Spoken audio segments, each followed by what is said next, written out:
scrutiny of the alleged references to Muhammad in the Bible as a prophet, they absolutely have no relation to the Prophet of Muhammad, nor prophesy his coming. Muhammad is not mentioned in the Old Testament.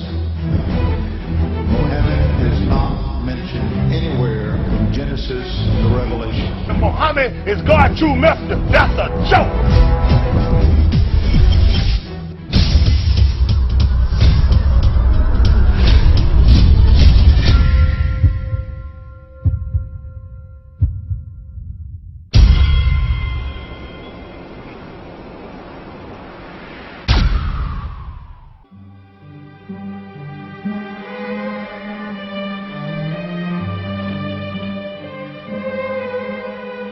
Lo, we inspire thee as we inspired Noah and the prophets after him, as we inspired Abraham and Ishmael and Isaac and Jacob and the tribes, and Jesus and Job and Jonah and Aaron and Solomon, and as we imparted unto David the Psalms.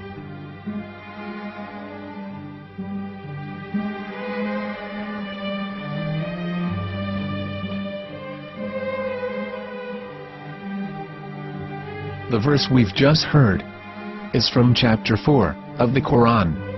In the verse, God is affirming to humanity that Muhammad is indeed the recipient of a divine guidance, just as Noah, Abraham, and the rest of the prophets. However, some Christians and Jews today don't believe that Muhammad was a prophet and the covenant that God made with Abraham. And since the Quran is not their book of authority, in this video I'm going to show you that the book you're holding in your hands contains the name off the seal of prophethood, the Prophet Muhammad.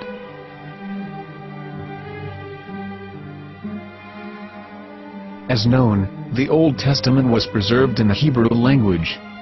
In the 5th chapter of the Shir HaShirim, which is one of the 5 Megillat or sacred scrolls that are part of the Hebrew Bible, or for short the Song of Solomon, as Christians know it today. That chapter is discussing someone.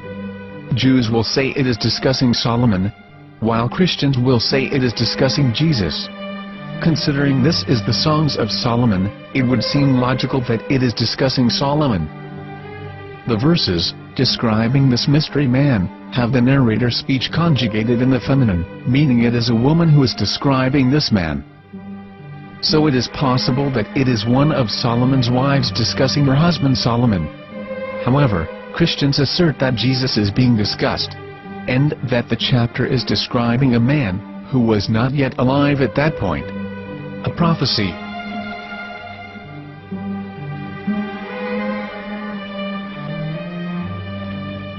In reading the English translation of Song of Songs 5:16, it finishes the description by saying, "He is altogether lovely," but what most people don't know is that the name of that man was given in the original Megillat.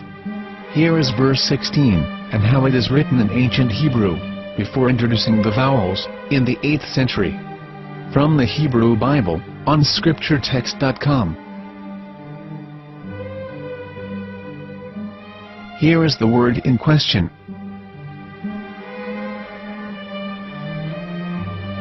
This word is made of 4 letters. Mem, Het, Mem, Dalet. Now when reading the word as it is written in its original form, with no vowels, it can be read as Muhammad, which is the name of the Muslim prophet, or as Mamad with no A after the H. According to Ben Yehuda's Hebrew English Dictionary, it is correctly pronounced as Muhammad, not Mamad. So how we're going to know for sure if it's pronounced as Muhammad, the Muslim prophet, or as Mamad, a random Hebrew word? The only way is to give the verse to a rabbi and say to him, "Please read." Here is the Song of Songs 5:16, and how it is read by a rabbi from a Hebrew Jewish site. Please notice, the im in Hebrew is a plural of respect. Hiko mamtakim vechullo mahamadim ze dodi vezer'i benot Yerushalayim. Hiko mamtakim וכולו מחמדים, זה דודי וזה רעי בנות ירושלים.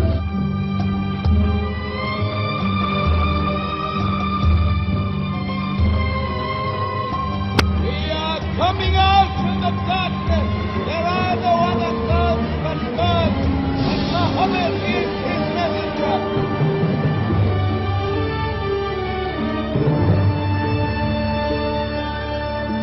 Let the world hear. חיכו ממתקים וכולו מחמדים, זה דודי וזה רעי בנות ירושלים. חיכו ממתקים וכולו מחמדים, זה דודי וזה רעי בנות ירושלים.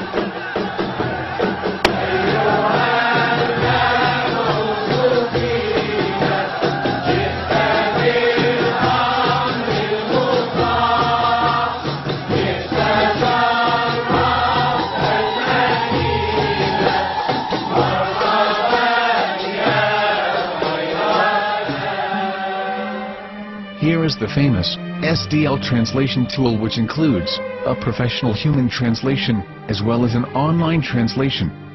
We're going to copy our Hebrew word of the Song of Songs directly from the Jewish site. It's the same site where you can hear the rabbi reading the verse in Hebrew. All links are in the description, so we're going to copy the word and paste it and ask, please translate. Are they going to translate the meaning of the name of that person, as the Bible translators did? Which is the praised and the lovely one, or are they going to keep the name as it is? Well, see it yourself. Here is the World Lingo Translator. The result is the same. It's Muhammad. You have no right. You have no right to translate names of people. Anybody. Your name should be retained. Mr. Black is Mr. Black, though he's white.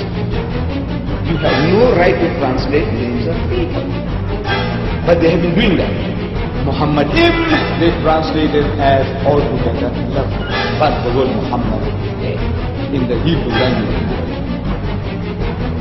the word Muhammad in the Hebrew language.